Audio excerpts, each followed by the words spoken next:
Sveiki, mėlyjeji.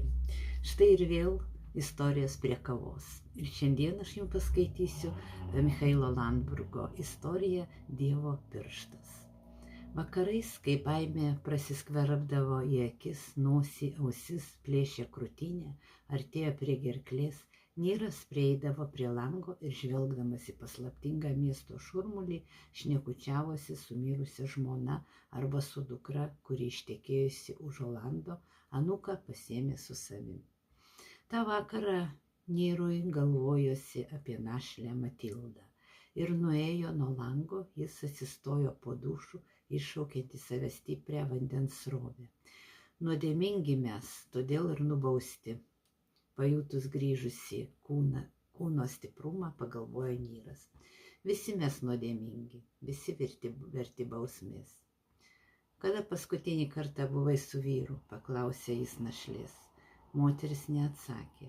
Vyras atsegė jos marškinėlių sagutę. Moteris užsimerkė. Lyg tai prie jos veido prinešė degantį fakelą ir nelankščiai aklais pirštais prisilietė prie Nyro marškinių.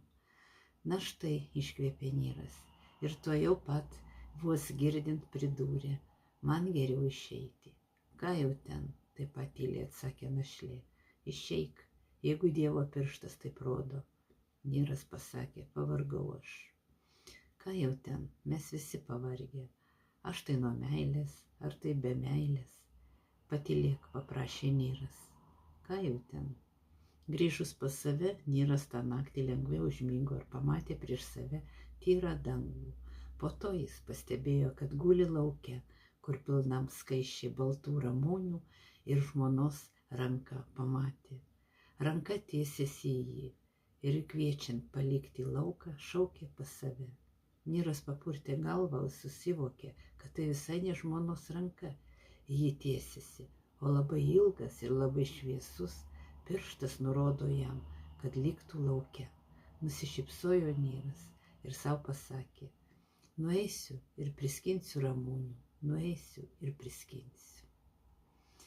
Vertė Beata Višniauskaitė. Tai štai šiandien toksai pasakojimas Dievo pirštas Michailo Landburgo. Iki kitų susitikimų prie kavos puodelio. Geros jums savaitės.